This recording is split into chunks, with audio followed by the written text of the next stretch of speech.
Las columnas o torres de absorción vienen a ser los equipos que permiten llevar a cabo la operación de transferencia de materia denominada absorción, la cual consiste en poner en contacto dos fluidos, uno en fase líquida y otro en fase gaseosa, los cuales se hacen circular en contracorriente, para de esta forma lograr que un componente de interés de la fase gaseosa sea transferido a la fase líquida.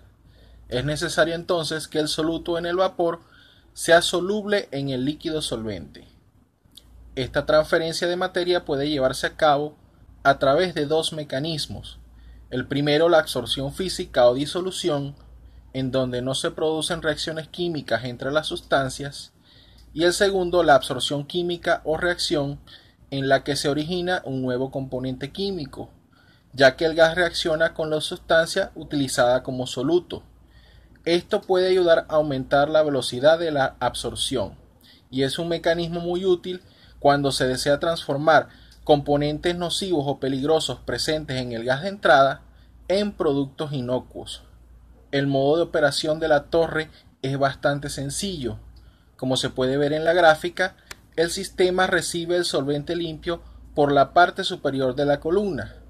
Por otro lado, el gas húmedo, rico o con impurezas entra en el fondo de la misma, a una temperatura ligeramente por encima de su punto de rocío y a la presión de la columna.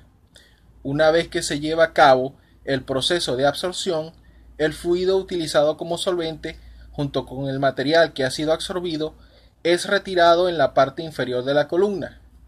El gas limpio, por otro lado, se extrae por la parte superior de la torre de absorción. Las variables de proceso que deben monitorearse y controlarse durante esta operación, como es fácil deducir, son la presión de la columna en toda su longitud y la temperatura, además de, por supuesto, los valores de caudal, tanto del solvente como del gas que se desea agotar. En esta lámina podemos ver algunos de los tipos de torres de absorción que se utilizan para llevar a cabo esta operación unitaria. Podemos destacar entonces las torres de spray o de rocío, las columnas de burbujeo, las columnas de plato y las torres rellenas o empacadas. En el caso de las torres de spray o de rocío, el líquido solvente entra al sistema a través de unas boquillas de aspersión ubicadas en la parte alta de la estructura, y el gas a través del fondo del sistema. Se utilizan en operaciones de gran escala, típicamente para eliminar contaminantes de los gases de combustión en las centrales térmicas. Resultan apropiadas cuando se requiere una pérdida de carga baja y si existen partículas en suspensión en la corriente de gas entrante. Generalmente no poseen empaque o relleno en su interior. Esto resulta obvio al tomar en cuenta que la presencia de empaque u otras estructuras se vería muy afectada con la presencia de las partículas en suspensión dentro del gas, por lo que se requerirían mantenimientos más intensos.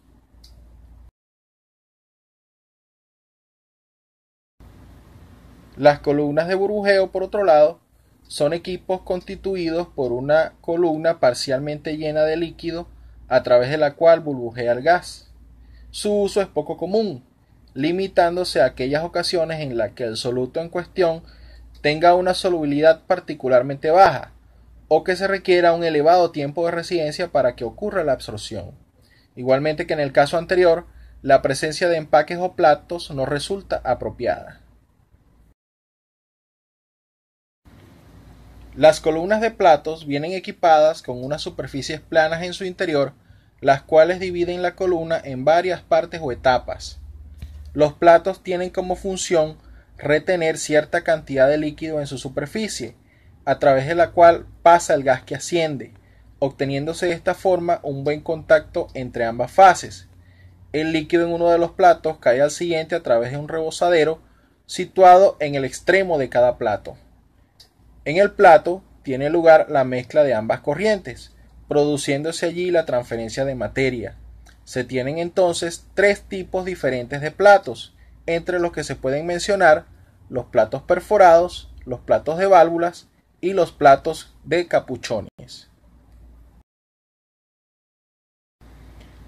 En el caso de los platos perforados, el gas burbujea hacia arriba a través de hoyos sobre los que fluye la fase líquida. El líquido se conserva sobre la superficie del plato y no fluye hacia abajo a través de los hoyos porque eso le impide la energía cinética del gas que va en ascenso. La profundidad del líquido en el plato se mantiene gracias a un vertedero de salida con sobreflujo, a través del cual cae el líquido hacia el plato inferior. El proceso se repite tantas veces como platos tenga la columna de absorción, hasta que el líquido llega al fondo del equipo. Los platos de válvula constituyen una modificación del plato perforado. En este caso, cada hoyo posee una cubierta de movimiento vertical que proporciona un área de apertura variable. La apertura de la válvula se logra con la presión del gas en ascenso, por lo que esta configuración inhibe las posibles fugas de líquido solvente a través de los hoyos que se pudieran presentar cuando se trabaja con bajas tasas de presión de vapor. Las torres de plato con esta configuración son muy utilizadas. En los platos de capuchones, el vapor se eleva a través de unas aberturas en el plato que dirigen el gas al interior del capuchón. Después, el gas fluye por las ranuras de la periferia de cada tapa del capuchón, donde entra en contacto con la fase líquida. Esta configuración ya se encuentra en desuso, sustituida mayormente por platos con válvulas o platos con orificios. Por último, tenemos las columnas de relleno o empacadas.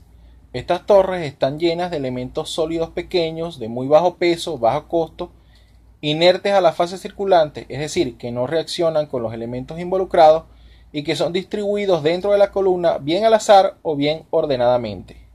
La corriente de líquido se dispersa resbalando por la superficie de estos elementos sólidos, poniéndose en contacto íntimo con el gas que circula en sentido contrario.